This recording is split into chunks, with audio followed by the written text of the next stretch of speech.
مادە هۆشبەرەکان بوونەتە مەترسیەکی گەورە لەسەر کۆمەڵگای کوردی و بەکارهێنەران و بازرگانی کارانی ئەو بوارە ڕۆژ دوای ڕۆژ زیاد دەکات. ئەمە شوای کردووە مافی مرۆڤ و ناوەندەکانی خۆیاندن بیر لە وشیارکردنەوەی گەنجان بکەن بۆ ئەوەی پارێزراو بن لە بەکارهێنانی ئەو مادە ترسناکانە.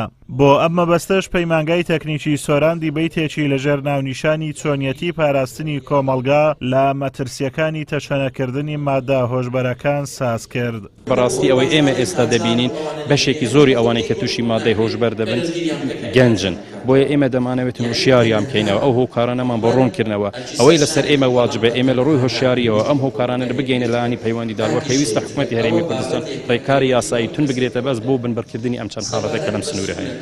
مامۆستایەکی زانکۆ بە تێڕوانینی خۆی دەڵێت بەکارهێنانی مادە هۆشبەرەکان لە حاڵەتەوە بۆتە دیاردە و بە مەترسیەکی گەورەیان دەزانێت بۆ سەر کۆمەڵگا. حکوومەت بە بەرپرس دەزانێت و دەڵێت لە زیاتی داخستنی ئەو شوێنانەی قورئانیان لێ دەخوێنرێ سانسۆر بخەنە سەر کافتریاکان. من پێم وایە ئەوەی کە لە سۆرە نەگوزەرێ دیاردەیە حاڵەت نییە، چکە بە ئاسانی هەستی پێکرێ هەموو ڕووەکانی گرتوتەوە، یعنی هەتا زۆردە من بینی ومە مامۆسای زانکۆ قوتابی زانکۆ مەمارەسەی ئەمە ئەکا، یعنی کەواتە شتێکە دیاردێ و بە ئاسانی هەستی پێکرێ.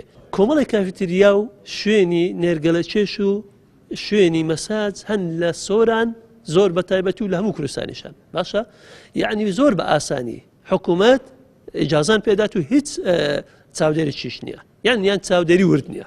لە سۆران تا ئێستا تقریبا 5 شوێن داخراون لەبەرەوە تەنیا قورئان بە خەڵکە خوێنن، یعنی ناکرێت وا بکەی کاکە باشترین با بڵێم ڕێگا بۆی بنبڕی مادەی هۆشبەر و هەموو تاوانێک بکەی دینە باشە کە تۆ ڕێ لە دینەگری ئەمانە گەشەکەن.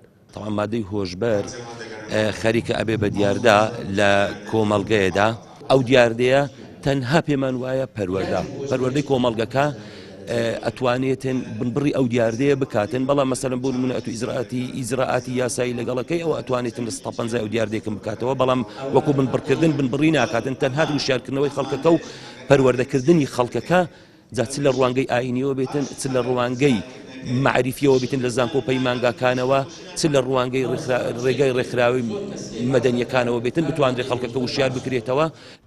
سۆران کەوتۆتە ناوچەیەکی سێگۆشەیی سنووری و دراوسەی هەردوو وڵاتی تورکیا و ئێرانە. ئەمە شوای کردووە سۆران وەک ترانزیت بەکاربێت بۆ گواستنەوەی مادە هۆشبەرەکان و ئەمە شوای کردووە کاریگەری لە سەردانیشتوانی ناوچەکەش دروست بکات.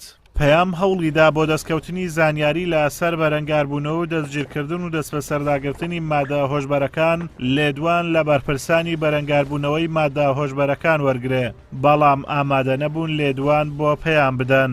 لە ساڵی 2018 بەپێی ئەو ئامارانەی لە پەیجی بنکەی مادە هۆشبەرەکانی سۆران بڵاوکراوەتەوە نزیکەی 200 کیلۆ مادەی هۆشبەر لە سنووری سۆران دەستی بەسەرداگیراوە. هەروەها لە سەرەتای ساڵیشەوە تاوەکو ئێستا 27 کەس لەسەر بەکارهێنان و بازرگانیکردن بە مادەی هۆشبەرەوە لە سۆران دەستگیر کراون و هەروەها دەستگیراوە بە سەربڕی 7 کیلۆ و 127 گرام مادەی هۆشبەرەوە. ئازاد و مەراوەی کەناڵی ئاسمانی پەیام، قەزای سۆران.